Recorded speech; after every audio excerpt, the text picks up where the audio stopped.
So Hello. I hope the butterflies. I don't know why I was scared to do this event. Fidel, don't worry. It's always the Yeah. first timer for everyone. Every new Yeah, it's event, I always a also first get time those for everyone. feelings. So Yeah. feel comfortable being part of it. Yes, so Fidel, Yeah. maybe let's just start by knowing who is Fidel, and then we can move on from there. Fidel is a young Kenyan who is out here to conquer the culinary world on the pastry side. I'm a graduate of the prestigious Kenya Utalii College. I'm already 4 years in the industry. I graduated in 2020, so I'm basically young in the industry, but my motivation and my passion has led me to where I am today. I'm currently working on a Mhm. cruise ship. Yeah, rocking the boats and the sugars over here. That's interesting. So let me take you back. You studied, let's say, let's go back to high school, because in high school, nobody knows exactly where they're headed beyond to the. Yeah, yeah, sure. I actually wanted to become an architect. I always wanted to be an architect because I was always in love with everything to do with arts. So I actually missed one point and I couldn't take my architecture course. So I had to go back to the drawing board and think about something that I could do. But I had that passion for baking. So pastry came as an alternative. It came as an alternative. My first one was architecture. For sure, I don't regret joining the pastry world. So That's all along, I interesting. just wanted Yeah, to be though. an architect. Yeah. I always say that's the gut feeling option is always the very best. I don't know if it is true. So okay, fine. So you Yeah. joined culinary. You want started pastry. Did you see yourself ending up on a ship, or that just came as a surprise to you? I actually didn't start with pastry. When I joined, I did food production as a course. But while on the journey, on the culinary journey at school, I was more inclined to the pastry world more than the hot kitchen or the hot galley, as we call it on the ship, because I'm a creative person and I love things that challenge me. So I didn't see if the hot kitchen side was challenging me the way I wanted it. That's when I decided to specialize while still in school. I decided to specialize and Mhm. started calling myself a pastry chef while I was still a student.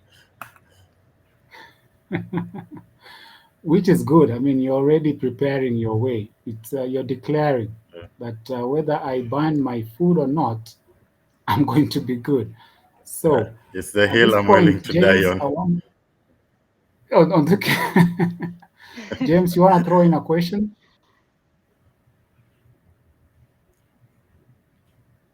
Just unmute yourself, James.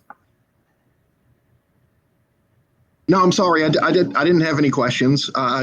Please go ahead. I Okay, didn't mean to interrupt. okay, no problem.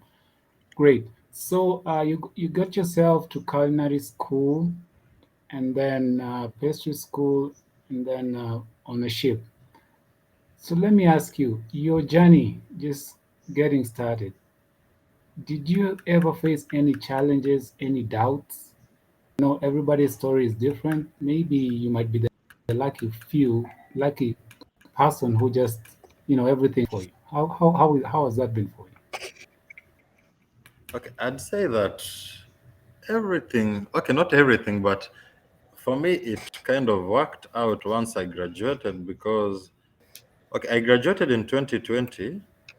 And remember, 2020, it's when COVID hit really good.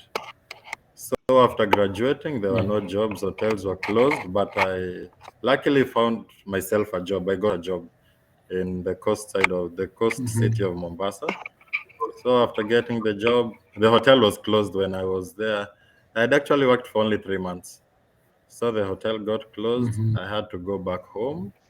That's when the entrepreneurial side of me came out.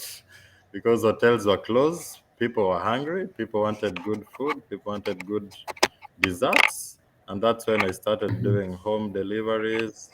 And I started home, sh- my, my home bakery. That's when I started it during COVID time. That's in 2020. Mhm.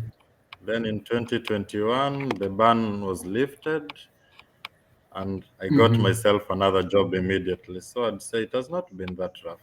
So far, so good. I like a comment here and says pastry seems to be a very creative outlet. We eat with our eyes first. So, Yeah. Fidel, you And that consider makes, yourself creative. yeah, I consider myself creative and passionate. The creativity. Okay, like I Yeah. said, for me, I'll be asking questions the areas that I think I know. Caroline, you wanna maybe join in the anything you want to add on that as I invite. Yeah, I have always like had a fantasy about going on a cruise ship, but you hear the good and the bad. So, how do you like cooking on a cruise ship? Is the kitchen as small as maybe I imagine, or do you have room to really be creative about your passion? I'd say cooking on land and on sea are two really different things. I actually had a culture shock when I came on board because on the ship we are always dealing with maybe a minimal figure of around 2,000 guests per cruise, which was not the case back at home. Maybe at home you'll deal maybe with a group of 50 to 200 or 500, but in the ship it's always a minimum of around 2,000, 2,500. Wow, And the kitchens in the ship, they are called galleys actually. They are not called kitchens.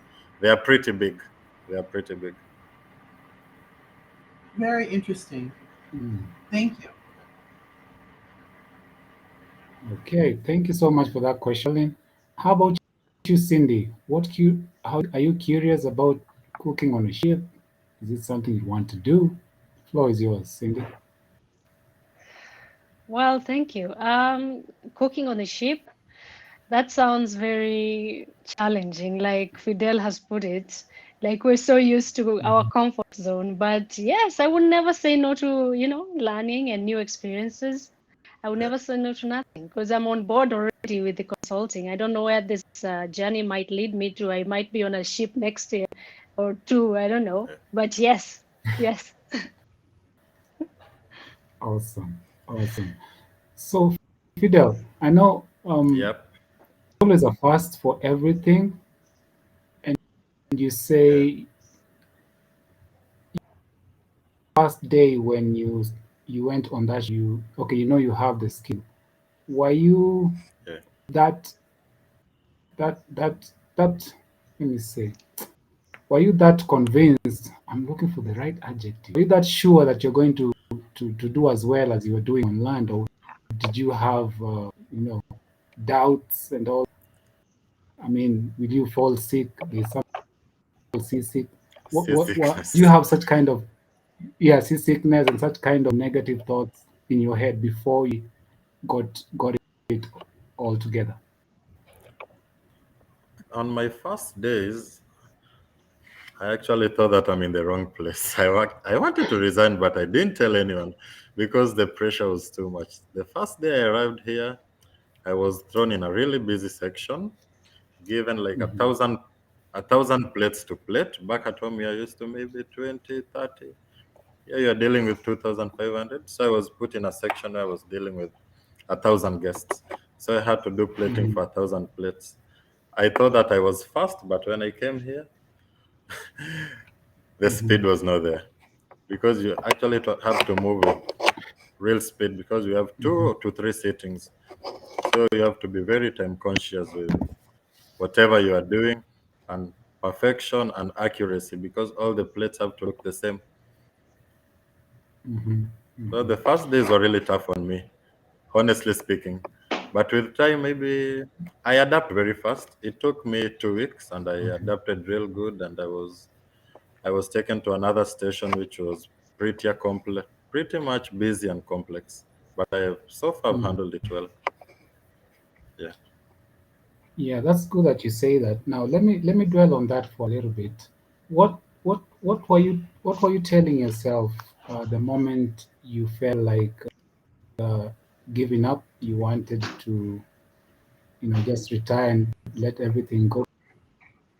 Because I know we are all facing challenges. So how are you keeping yourself motivated to want to continue that you're already doubting your strength and your ability on your very first few days? I mean, they've thrown a place on your end, and you're like, wow, should I really stay here? Okay. I'd say my support system was good. I had a good boss, a kind one. He took me through the system because he understands that whatever we do on land and whatever we do on the ship, two different things. So he took me in, and within 3 to 4 days, he was staying with me the whole time. So I adapted quickly because he was Mhm. there to help. Yeah. So Fidel is in a different country, I think now. Different So those countries. are two types of Yeah. culture shocks. How do you just take all that in and say, "Woo, I can make it through this"? You just have to live in the moment. You have to live in the moment because you travel a lot. You get to work with, I think, in the ship Hmm. I'm working on now, we have, I think, around 47 nationalities. So you really have to Hmm. just live in the moment, adapt with everything that is happening on. Hmm. Yeah, that's it. For me, that's it. Yeah. Okay. I see somebody asking you to describe what am I pronouncing that right? Sweet and is it savory? Come on, man, I'm African. You all gotta forgive me for that. Savory. Savory. Yeah. Hmm. Mm, okay. Savory is, in layman's language, I'd say something like sweet and sour. Maybe it's Hmm. in pastry. If I'm making something savory, you'd have to put maybe some sugars and add some lemon juice, some lemon juice, something, some tangerine to give it a taste of a little bit sweet and sourness, a cocktail of the sweet and sourness. Yeah. Okay. And Do you only make? in your Not pastry, do you do pastry? Oh, sorry. Go ahead, Caroline. I was going to ask if he only made desserts. Do you make to the point of savory dishes like meat pies or other things, or is it just in that sweet tooth side? uh, over here. We are divided into different departments, but we make all of them: the meat pies, the chicken pies, ice cream, the sweet desserts, all of them. But for now, I'm working on the cakes only. That's what I'm currently doing. All the cakes. Do you have any recipe for diabetic people now that you're all sweet tooth pastry Yeah, we stuff? have. Yeah, we have. Yeah, we have. Okay. The gluten. We always have different options. The gluten-free options, all options, egg-free Mhm. options, gluten-free options. So whenever you come here, you'll be catered for. We'll cater for you because not all desserts are sweet. Okay. We have some that are really not sweet, but they are good on the palate. Mhm. Yeah. Okay. Describe to us your best, do I say serving that you've ever done? I mean, there's always that day you say, wow, today was just my very best moment. Everything went right. I made the right thing, and your clients liked what you're making. Just describe if you've ever experienced it and how it was. I experience that maybe on a daily basis, though you can't satisfy all the guests, but every day we really get to get good compliments from the guest side. Those there will always be complaints, but most of the times we always get good. We always get good compliments. But my best You've never days, got anybody the contrary? I've gotten it once. I've gotten it once, but it was one of those guests who are lactose tolerant, the ones who are on a special order, special dietary plans. Those ones are the most complicated to Mhm. work with, but there are always Mm-hmm. options for them. Yeah.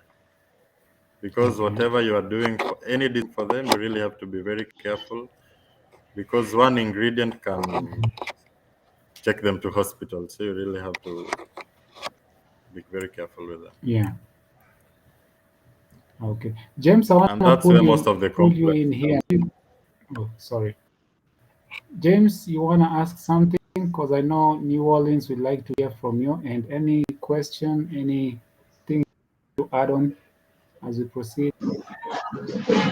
I was just gonna say what's I guess I know you asked what was the best thing you've ever made, but what's kind of the strangest dessert that you ever made or pastry that you've ever made that you just kind of sat there and said, I didn't think this would work, but it turned out really good. Something that was just that nobody would have thought of as a dessert. Mm, that one is a funny one. The- There's one that I made, but I was really reluctant on testing it. It was a brownie made out of snails. Brownie made out of Wow. snails. Okay. Yeah, but it was a good one. I was really Okay. in doubt when making it, but Mhm. once I made it, it's actually one of my best recipes. It's So, one of so the best recipes. and that always makes me think. Again, it's so creative, and creativity, fits in with this whole entrepreneurship side of things. And so I think, Mhm. if you could go into a little bit more about how that allows you to kind of unleash that creativity that you have, um, in Mhm. it's an outlet for you. I think, a lot of times entrepreneurs, they will tell you that I can't help myself. I'm kind of forced to be this way because I'm an Mhm. entrepreneur. It's not that you want to go out and generate and come up with new things. It's like you're programmed to do that. And so I think that's where it kind of intersects really nice.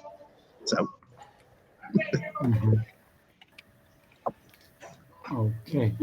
Oh, I wanted Michael, but Cindy, you have something to chime in on the conversation? I think Caroline will come on. Um, Basically, I just wanted to talk to Fidel a little bit on the service because he pointed out that they're always almost having 2,000 to I don't know how many per day on board, Mhm. Even 5,000. up to 5,000. And how many service stuff do you do in a per shift? Are there shifts? Are you doing a straight shift? Are you taking, you know, time for replacing the other? I don't know. Could you fill me in on that and how you guys are capable of pulling that? Because we run around like headless chicken around here. You know how that goes, right? Yeah. If there's not a Okay, good system set up. we are a team of around 20, operating 24 hours, night shift and day shift. So each and everyone Mm-hmm. has a section divided onto them. So for me, for Mm-hmm. now, I'm doing cakes. All the cakes on the ship, I'm the one Mm-hmm. who is doing them. All the bases. So once I'm done with it, there's someone maybe who is doing wedding cakes. There's someone who is doing the savory. There's someone who is doing the sweet delicacies. And then there are like around, we have I think 7 food outlets. So there is Mm-hmm. always one pastry person in each food outlet who makes that. But back in the house, back in the galley, Mm-hmm. each person has a section that they do.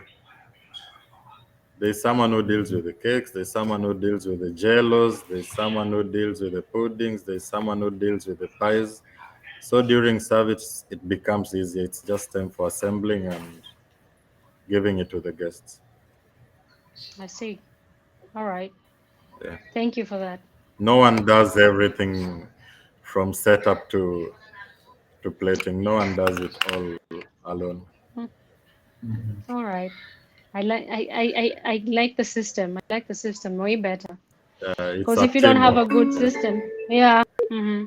Attention please, attention please. Following this announcement, there will be music broadcast into all staterooms, Really all crew sorry about cabins, that. all officer Awesome. cabins for one No, it's hour, okay. possibly one Appreciate. hour. We understand.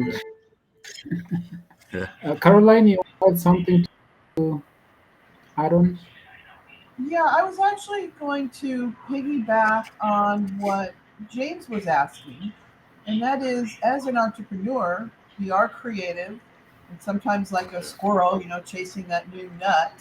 Um, do you get to be creative on the ship, sort of making the cakes that you want or experimenting? You were mentioning your snail brownies.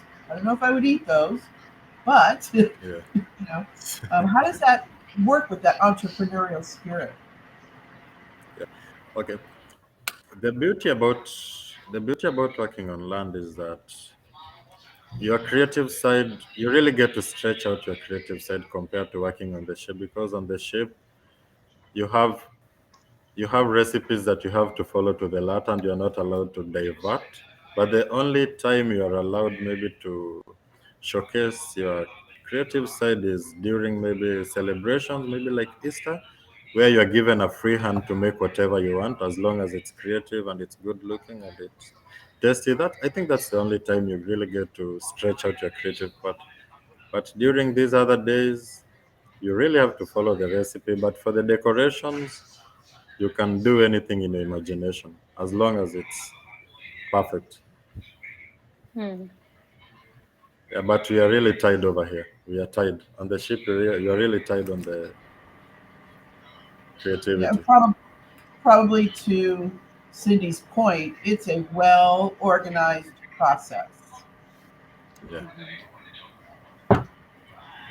you have to follow the company standards. You're not allowed to deviate and bring your own style. Oh, bummer.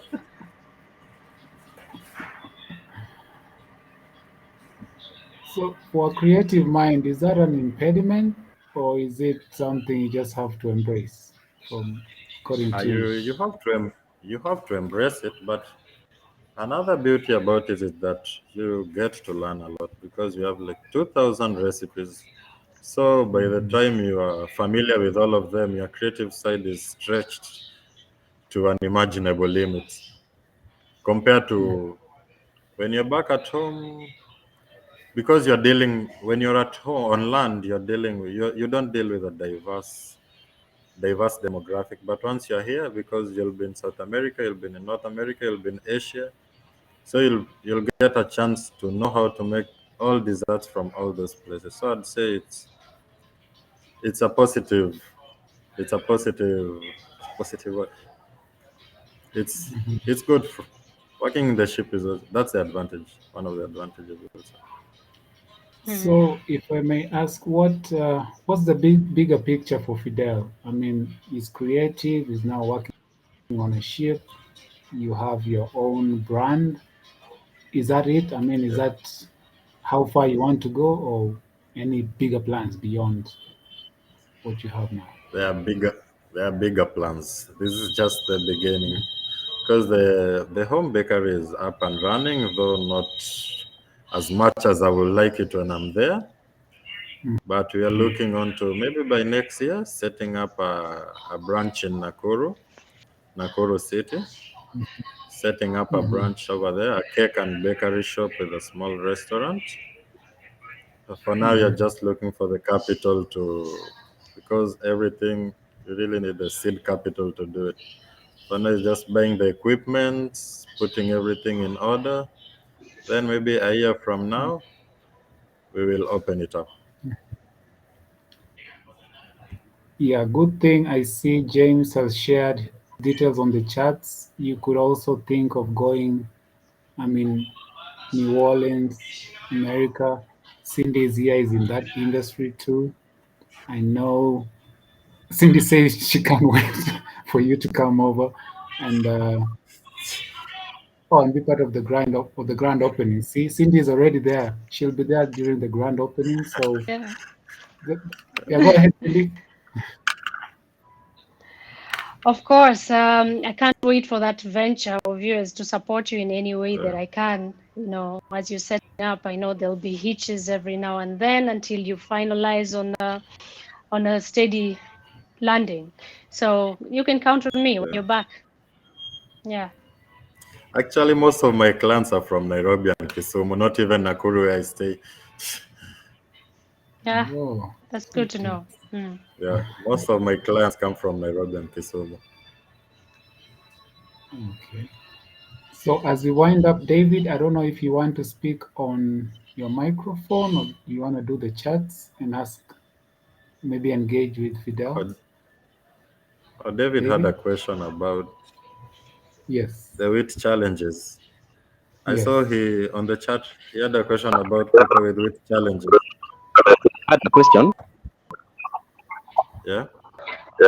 Yeah, I had a question Hello. on Yes. how you are able to present the live presentation of the sweets, which are the chocolates, because most of them they are that pastry. It's hard to get doing the pastry chefs doing the live presentations. What about the chocolates, the sweets? How does it? How do you execute it, knowing that it's a very delicate art artwork? Pastry most deals with the art, which is in sweets and whatever.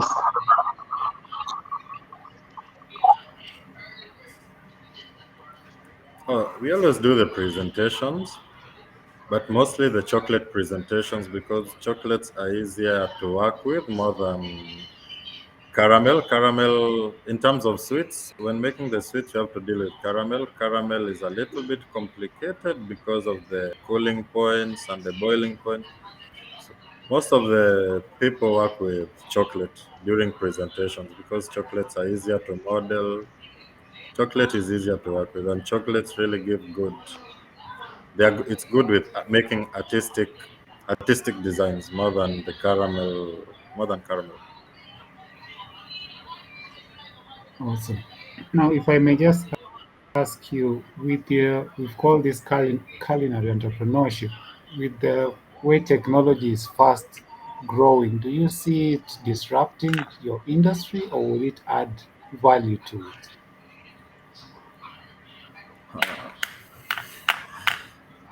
That's a two-way thing. It's currently disrupting the industry because Mhm. people are losing jobs already because machines are being invented day in, day out. The other day I saw we already have the chapati maker or the roti. So Yeah. with time, as more as technology gets better, people are going to lose their jobs. But it's also good Do you because it's think making as work. a mm, do you think as a cake lover, someone would prefer machine made or human baked? I don't know. There's just something about the human feel when it comes to food. Is that something that would give you leverage? Yeah. Most people prefer working with humans more than machines. Hmm. Actually, the Greek people don't use machines when making their desserts. From Hmm. most people, the Greek people mostly use their hands. Most of the Greek desserts are made using their hands. They don't use the mixers. They don't use the blenders. Most of the things are done by hand over there. There's something about the human touch. Yeah. Yeah. Yeah. And I agree with you. I mean, there's a time they produce. Okay, our staple food here, for those who don't know, is ugali. There was a machine that was trying to enter our market, that would allow one to just cook ugali where it just rotates and makes it ready. But the Africanness in us said, no, no, no, no, ugali just has to be done by hand. So, which I also agree with. So that's why I was asking that question. Just Mm. to, yeah, yeah. But technology has also impacted positively. Mm-hmm, I'd mm-hmm, say the positive outcomes of technology in this industry have outweighed the negative sides. mm-hmm, Because for now, you can really work on a huge number. You can make desserts for a huge number of people with the machines that are currently on the market. So mm-hmm. the technology, for me, technology is good. Plus, you can leverage and you can do marketing. You can do a lot of things. So for me, I'd Mm. say the better the technology, the better for us in the market. Mm. Wonderful. So as we draw towards the tail end of this, I'd like maybe to give each and everyone a moment, maybe a question or comment or a compliment as we wind up. So I'll start in this order on my screen. Let me see who's the topmost. Yes. Cindy, you come first. Right. I think the question I have for you, Fidel, is what would you advise someone like me who wants to maybe venture in the, because I've already seen the do's and don'ts, but what would you advise Yeah. someone like me who would like to venture into the cruise ship industry to come on board as? Not, of course, I wouldn't want to join as a chef or a pastry chef per se, but what other Yeah. parts are there for taking for people like us in the industry that would challenge us? Good So question. I think we have around, which is like slightly above 100 positions. Mm-hmm, There are like 100 positions up for grabs. But if I was to advise someone, I'd tell them to do due diligence first, because we have mm-hmm, some cruise ship companies which offer good conditions, good pay. We have mm-hmm, some that I'll not speak about the others, I'll speak about mine. Mine is a good one. Mhm. The conditions are good. The living conditions, the working conditions are pretty good. The salaries are good. They're not bad. They're good. So I'd say for someone who wants to join, you have to do some due diligence first.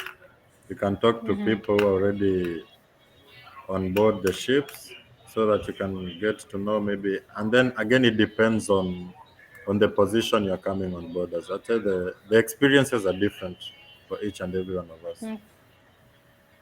Yeah. Okay, thank you. Yeah, thank you for that, Cindy. Next, Caroline.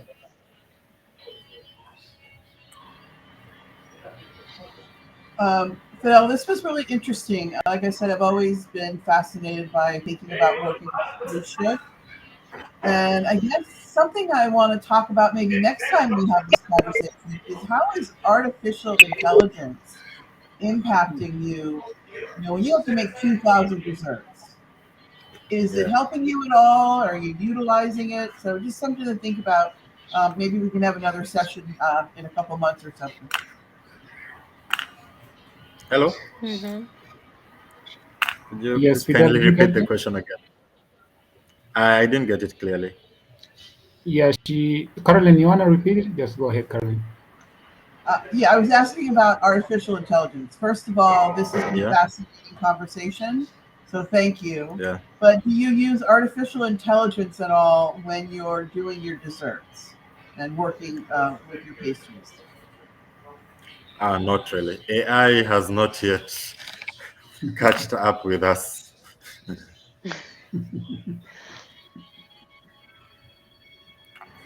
That is probably a good thing. Yeah, it's a good thing because once it catches up with us, I'm sure it will disrupt everything. Yep, absolutely. Well, thank you, Fidel. This was great. Thank you. Yeah. Thank you for your question, Caroline. I then go to James.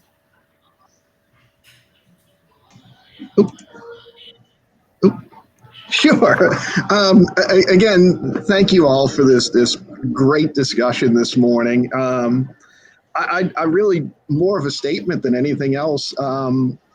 Uh, for your last question, talking about if you make things by hand versus using a lot of machinery for this, it made me think about my own experiences here, and I always tell people when it's made with love. It kind of when it's made by hand or when it's made with love and there's care that's been put into it, there's Mhm. something about it. It just tastes better.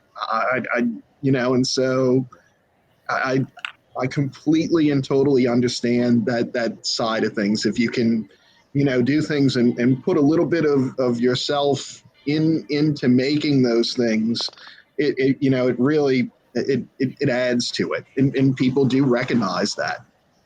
So thank you. Welcome.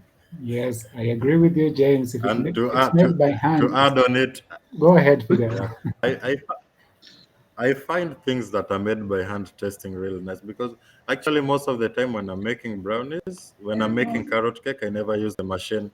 I never use the mixer. I never use the machines. I always make the dough from scratch using the hand. I find Yes. because Hmm. you when using the hand, you don't get to overdo the dough, so the mixture really comes out Mm-hmm. nicely. It tastes That better is than true. using the machines. Mm-hmm. Mm-hmm. Yes. So it's kind of a secret ingredient. Yes. The guest will ask you, what's your secret ingredient? Why is it tasting better than the other ones? Mm-hmm. Yeah. So your secret ingredient is your hands. Okay, now I know it. Yeah. Mm-hmm. Awesome. David, do you have your parting short question or comment for Fidel?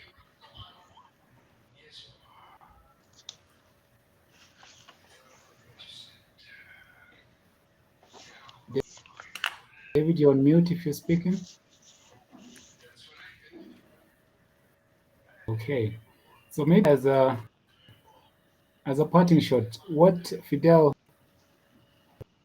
parting shot? Give us a parting shot for our take from here. We've understood your journey, how you got into the industry, and what encouragement would you give anybody else in whichever field, um, even in your industry, to keep them going?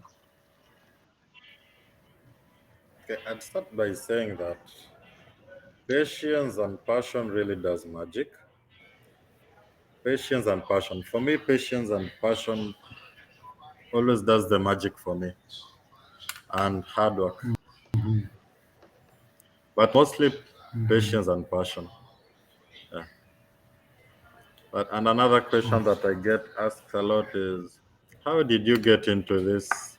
That's a question that I get asked a lot, almost all the time. Mhm, For me, if mhm, someone, what I love speaking about pastry a lot. If I was to advise someone who wants to join this world, I'd start off by telling them you can start by getting formal training. You can look for a good culinary school because we have some that are really not that good. But once you get into formal training, get a good culinary school. You can take some classes. After that, once you're out of the market, because school is always just gives you the skills you need, some of the skills, not all of the skills. Then once you're out, mhm. you can look for entry level jobs or internships in prestigious hotels or good hotels that cater for an international market.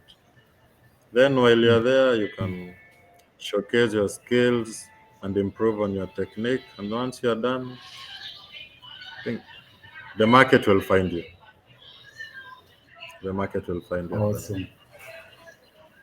Thank you very much for that. And I says that's why they say food is energy when you're speaking about cooking with your own Mm-hmm. hands. Really appreciate Yeah. that, and I really appreciate everyone who's their time to be here. I hope we learned quite a bit and in whatever fields we are doing. I know it's the pastry industry. I hope when you live here, you have some go and think over, maybe what, and also just get the encourage it's possible. I mean, you talked of patience and passion. Patience is the most difficult. Passion, well, it's an easy bit, but yeah, my take home for you would be let this be your jump to your next big thing that you're working on. I mean, if you moved from land to sea, that sounds so nice.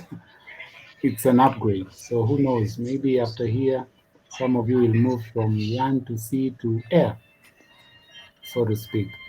Otherwise, thank you very much But for C your is better. time. Seas. C is much better. You know how to swim, C right, is much Fidel? better. Oh, I really don't know how to swim. I don't know how to swim. Okay, that's scary. Yeah.